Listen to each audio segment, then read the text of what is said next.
Hi people, Nightvoice here again. Let's talk about food. Food that we can grow. Now see, the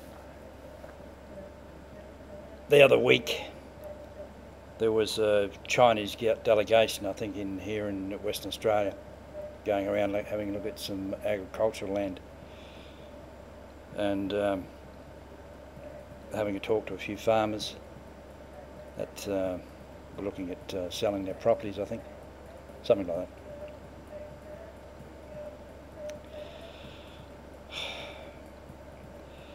I've mentioned in a video before, I think maybe a couple of videos, about there going to be a worldwide food shortage.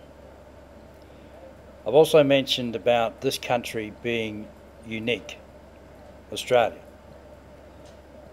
We have everything we ever need in this country. We have clean farming land, uncontaminated in the majority of cases. We have good clean water, and we have good clean air, and basically that's all we need to be able to grow crops or anything.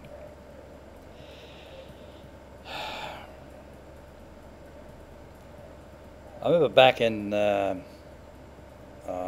can't remember what year it was, 20 years ago probably, maybe 30 years ago, when Queensland, Jabiaka Peterson era, selling a lot of land to the Japanese, I think, or well, it might have been Chinese, I don't know, or whatever it was. And I sort of thought at the time there, you know, nowhere in the world, and there were a few comments in the paper and on the news about nowhere in the world should we ever sell our land. If it has to be done, it should be, the government should purchase it and lease it, but never sell it. But that's a foregone conclusion, I suppose, or whatever you like to call it. But nowadays, like I said, there's going to be a worldwide food shortage, and that's why I would suggest the Chinese are coming here, because they know we've got good farming land, and you know, trying to buy up our farming land. I heard the other day, or tonight, I think I was watching a video from a chap in Sydney talking about the Chinese buying our water companies. I mean, the Chinese have got a lot of money, and they are obviously getting rid of it. They don't want to,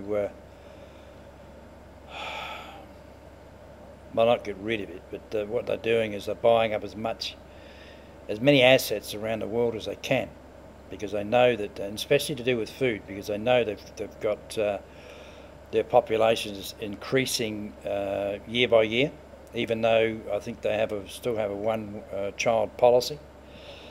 But you know, you take, well, I don't know what the population there is, over 1 billion people, I think.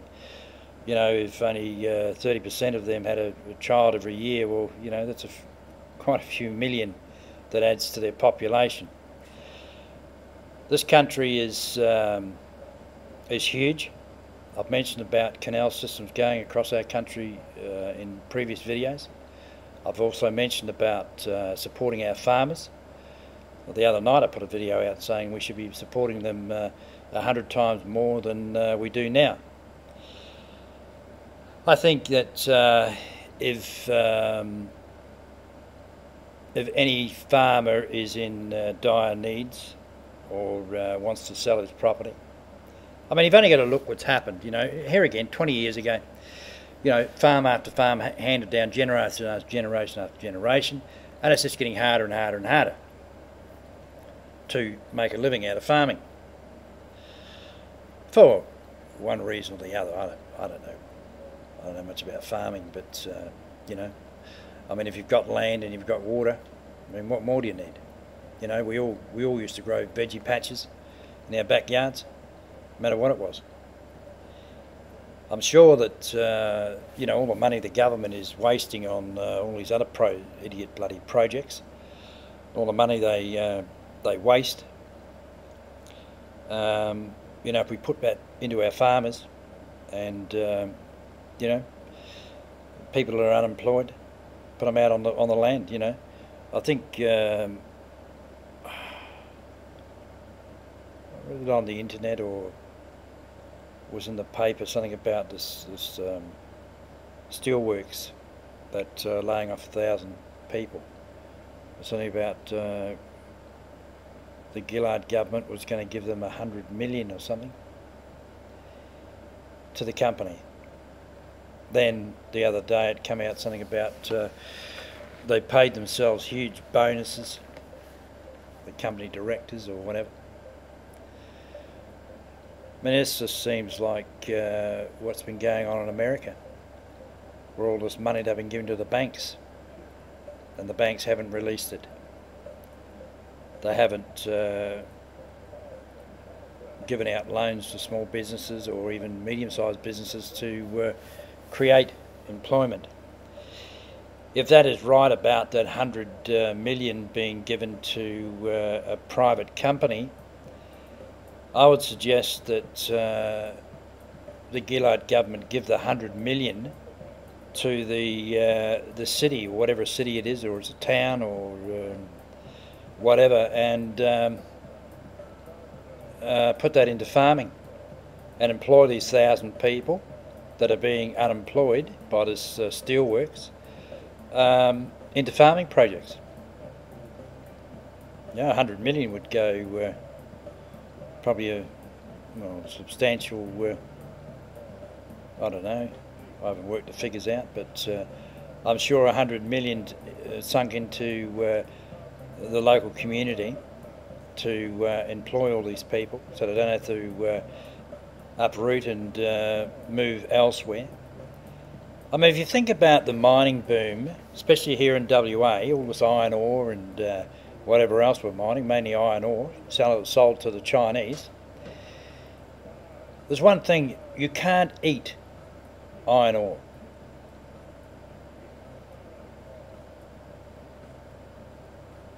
You know, you can't eat it.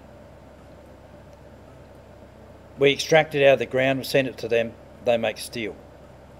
And then maybe it's imported back into Australia. That's why this steelworks in over the eastern states is stopping exporting or whatever they're doing because they can't compete.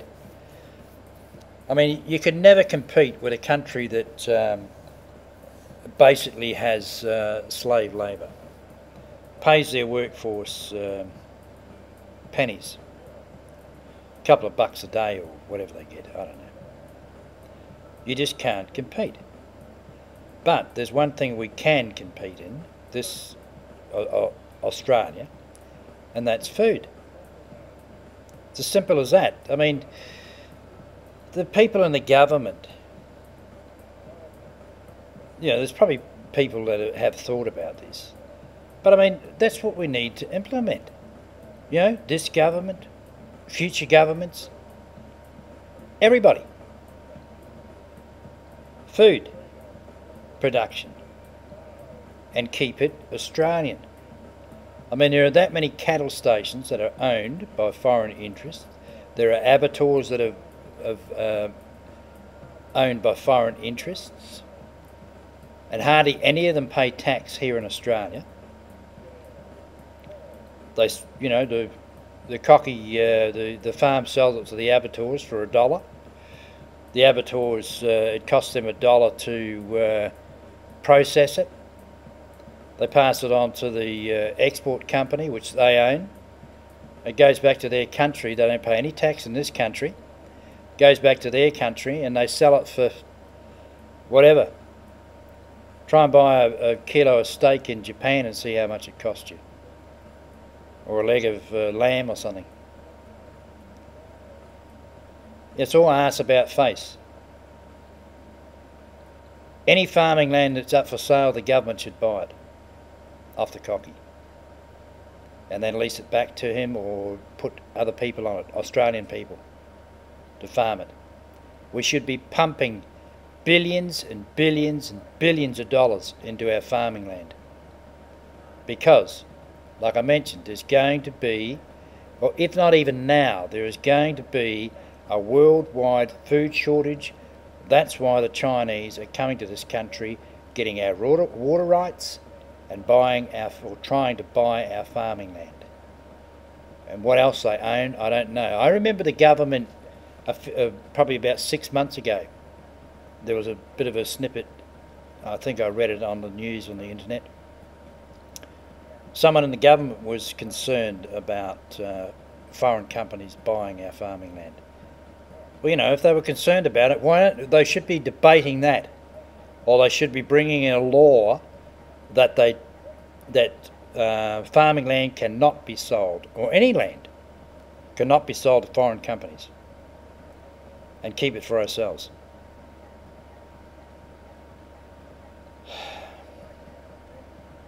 Because these people will come in here, they'll buy all the land up, they'll get all the water rights, everything else, and then we'll be buying the food off them.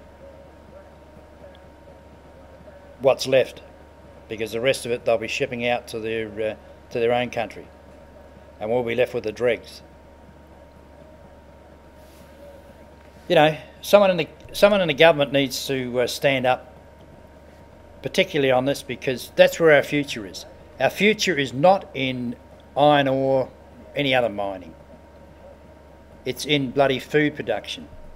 The sooner people wake up to that fact, the sooner the people in government wake up to that fact, that's where that's where Australia's future lies.